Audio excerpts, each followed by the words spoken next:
যুক্তরাষ্ট্রের সঙ্গে বাণিজ্য চুক্তির জন্য প্রেসিডেন্ট ডোনাল্ড ট্রাম্প ঘোষিত 90 দিনের সময়সীমা শেষ হতে চলছে।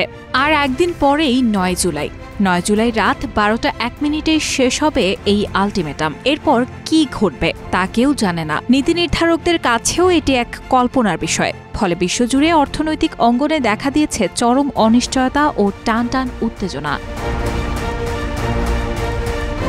গত 2 এপ্রিল ট্রাম্প যুক্তরাষ্ট্রের প্রধান বাণিজ্য অংশীদারদের পণ্যে পাল্টা শুল্ক আরোপ করেন, কিছু ক্ষেত্রে যার হার ছিল 50% পর্যন্ত। ওই দিনটিকে তিনি আখ্যা দেন যুক্তরাষ্ট্রের স্বাধীনতা দিবস হিসেবে। এটি ছিল গত 100 বছরের মধ্যে সর্বোচ্চ শুল্ক আরোপ। অর্থনীতিবিদদের আশঙ্কা, এর ফলে দ্রুতই বৈশ্বিক অর্থনীতিতে মন্দা শুরু হতে পারে।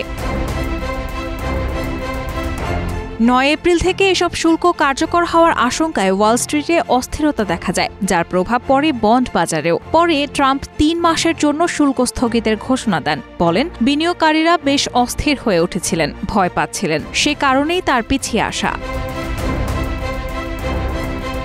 তখন থেকে যুক্তরাষ্ট্রে আমদানি হওয়া প্রায় সব পণ্যের ওপর অন্তত 10% শুল্ক বহাল রয়েছে। তবে শেয়ার বাজারের ক্ষতি এখনও পূরণ হয়নি। মূল্যস্ফীতির হারেও তেমন পরিবর্তন আসেনি। শুল্ক আরও বাড়লে এবং মূল্যস্ফীতি বাড়তে থাকলে আগের সব অর্জন মুছে যেতে পারে বলে আশঙ্কা। বহু আলোচনার পর বলা হচ্ছিল কয়েকটি দেশের সঙ্গে বাণিজ্য চুক্তি হয়েছে, কিন্তু এখন পর্যন্ত মাত্র 3টি চুক্তি প্রকাশিত হয়েছে, যার একটি ভিয়েতনামের সঙ্গে, তাও এখনও চূড়ান্ত নয়। একই সঙ্গে ট্রাম্প হুমকি দিচ্ছেন যেসব দেশ চুক্তি করবে না তাদের তিনি চিঠি দিয়ে জানাবেন তাদের রপ্তানি পণ্যে যুক্তরাষ্ট্র কী হারে শুল্ক আরোপ করবে।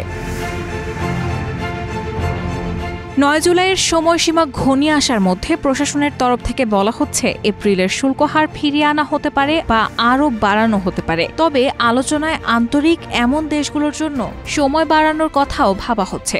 যদিও কারা এই তালিকায় পড়বে তা পরিষ্কার নয়। সিদ্ধান্তের চূড়ান্ত ক্ষমতা ট্রাম্পের হাতে, তবে তাকেও কিছুটা দ্বিধায় মনে হচ্ছে।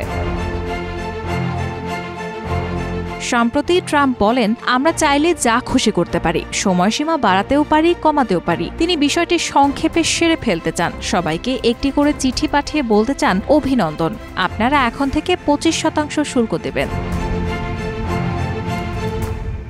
ট্রাম্প শুক্রবার জানিয়েছেন, কোন দেশ যুক্তরাষ্ট্রের সঙ্গে কেমন আচরণ করছে তা দেখা হবে, ভালো না খারাপ। কিছু দেশের বিষয়ে চিন্তাই নেই, সোজা একটা বড় সংখ্যা পাঠিয়ে দেবে। তিনি বলেন, আগামী কয়েকদিনের মধ্যে চিঠি পাঠানো শুরু করবেন তিনি। শুল্ক হার হবে 10 থেকে 70% মধ্যে। ইউভিএস গ্লোবাল ওয়েলথ ম্যানেজমেন্টের বৈশ্বিক ইকুইটি প্রধান উলরিকে হফম্যান বার্চার্ডি বলেন, মোটের ওপর যুক্তরাষ্ট্র ভিয়েতনাম চুক্তিকে আমরা ইতিবাচক অগ্রগতি হিসেবে দেখি। ভবিষ্যতের আরও টেকসই দ্বিপক্ষীয় বাণিজ্য চুক্তির পথ দেখাতে পারে এটি। তার মতে, যদিও কিছুটা অনিশ্চয়তা আছে, বাজারে ধীরে ধীরে বিষয়টি মানিয়ে নিচ্ছে। শেষ পর্যন্ত ট্রাম্প প্রশাসন অর্থনৈতিক স্থিতিশীলতাকে গুরুত্ব দেবে, বিশেষ করে 2026 সালের মধ্যবর্তী নির্বাচনের আগে। রাহানা মুন, প্রবাস খবর।